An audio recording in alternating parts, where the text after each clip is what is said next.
it still just felt like one of those dud main events. You know what I mean? Where you're like, I couldn't disagree more. Well, I loved every second of it. I thought it was theater at its finest. Dud main event. This was incredible. Leon Edwards didn't break a sweat. It felt like it lasted 3 weeks to me. Oh my gosh. Yeah. Well, what did you love about it? What is it? I mean, what were you looking for in this fight? Well, first of all, we had Leon Edwards, and I'm not trying to steal your shine here, Petesy, but 2 for 10 from Colby Covington as far as takedowns were concerned. Oh, he's hit us with the stats. He's coming at us with at the times, stats. He out-grappled the grappler, the man who had all the cardio, and loved the fact that, one of the big talking points going into this fight was that Colby Covington didn't deserve a title shot because he had not fought in 2 years. And the first thing out of his mouth is that he mentions he had ring rust. So which one was it? Leon was measured. His striking was on point. The leg kicks were on point. Colby had nothing going for him. I mean, he was throwing air balls there with the uppercuts and the punches. Later on, he connected on a couple.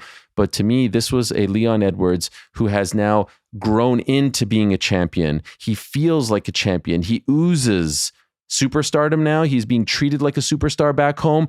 First title defense against Usman. You don't know how he's going to react. Now he's the man. Now he's planting his flag. Get all the bullshit out of the way. Let me do my thing. I thought it was a thing of beauty. What about you, Petesy? I feel like it's similar to Katie Taylor's latest fight when she got victory over Chantel Cameron, your good friend, because you couldn't speak about that fight without the context of it happening 2 days after the Dublin riots, and then there's this unifying moment, and that becomes a subplot of the fight.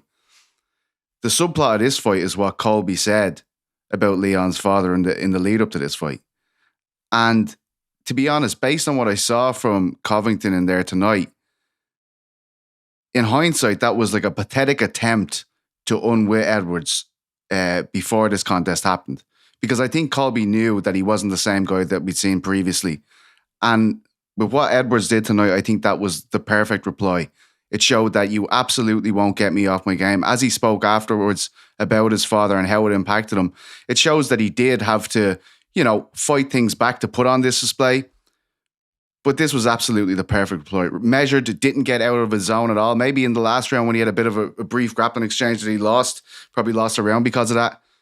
But in everything he did, even asking Dave Lavelle to stop shouting at Colby afterwards, he proved he's the guy we should be spotlighting in this sport. Like in the UFC, they rushed Colby Covington, a guy who spews this vitriol, into a title situation and the spotlight of the world on him.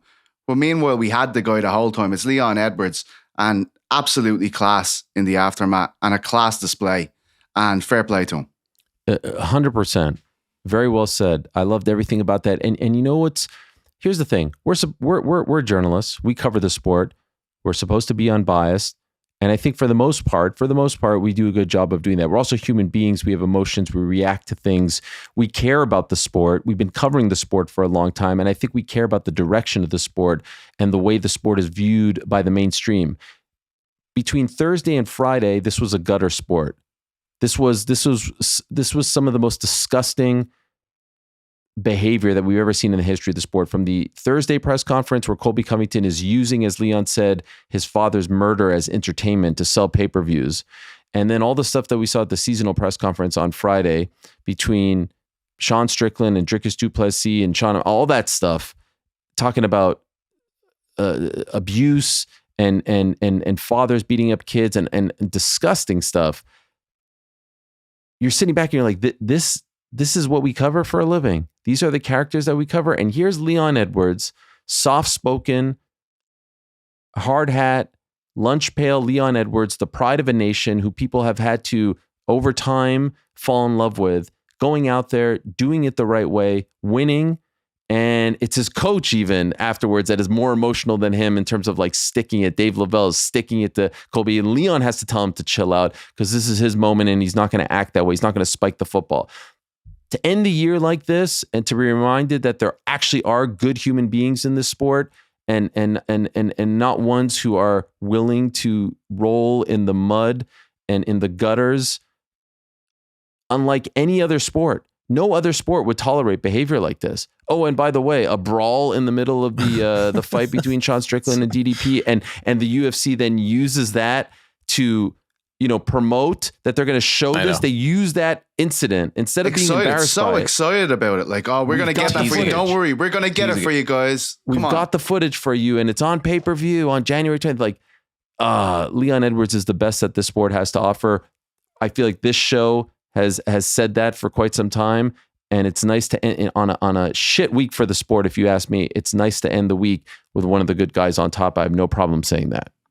What the hell is this, lads? Like, I mean, what's happening? Is this meant to be like some kind of like weird attitude era of this sport? Like, I mean, where it's gone way beyond, what we expected it to be. And of course, this is real. And that's why when Strickland is hopping over chairs and beating the piss out of the guy, attempting to beat the piss out of the guy he's going to fight in a couple of months, that's when it becomes way more dangerous than a work situation, right?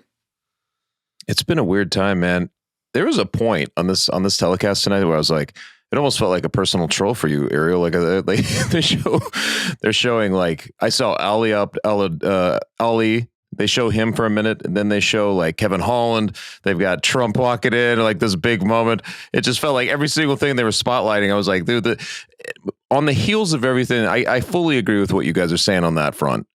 There was a part of me that was bracing for a Colby Covington moment here, because you're sort of like, the way the UFC has gone this year, in a very strange way, it would have been par for the course for Colby to have won tonight. It would have been like, okay, well, now Colby slides in there. Sean Strickland did the same to Izzy, and you're getting all these strange polarizing figures holding titles, and it would have maybe felt apropos or something like for that to happen. So on the level you're talking about, yes, of course. I mean, I like that. This is the feel good story. I mean, we've talked about Leon before getting his just due and all that stuff. The fact that he was able to handle the situation and kind of put, restore something. I don't even know what how this felt, but like to restore the some feeling that we want for this sport. Like, that was awesome.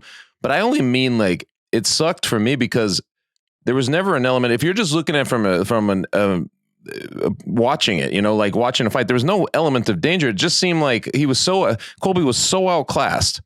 You know what I mean? That it just felt like a nonsense fight.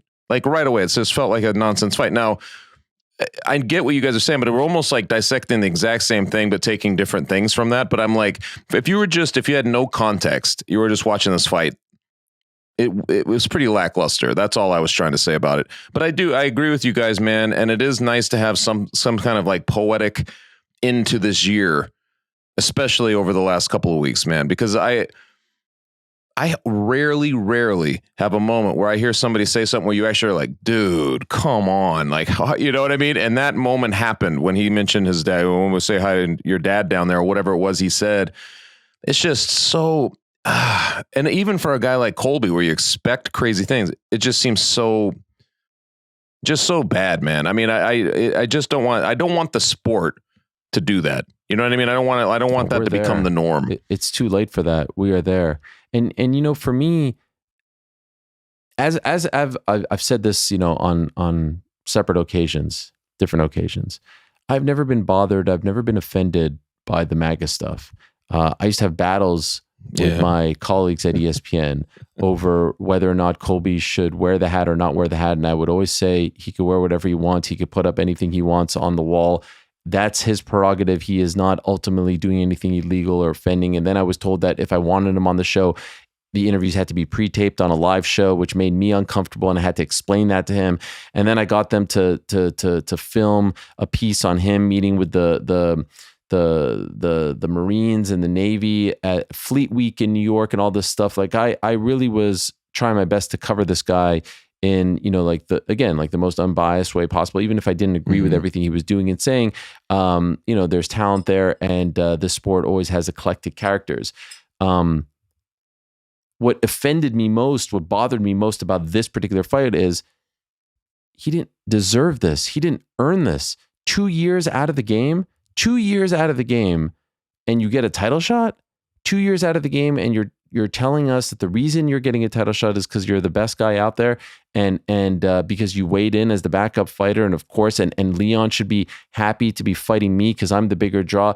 That's what truly offended. The comment about Leon's father was the cherry on top. for me. Like that was just like, wow, this guy is, I mean, the fact, and I think he said to him, you thought it was a character.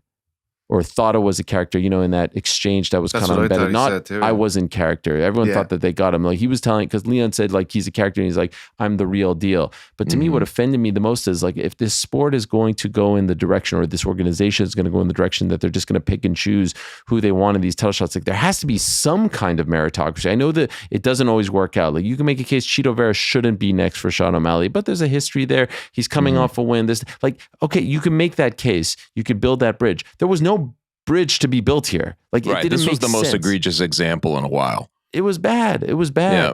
And so God help us if we then had to live in a world where the guy who sat out for 2 years, then gets the title shot, then wins the belt, and was going to ramp this shit up to 100, all this talk, and make it even more of a gutter sport. That's why this feels like, you know, the sport dodged a bullet.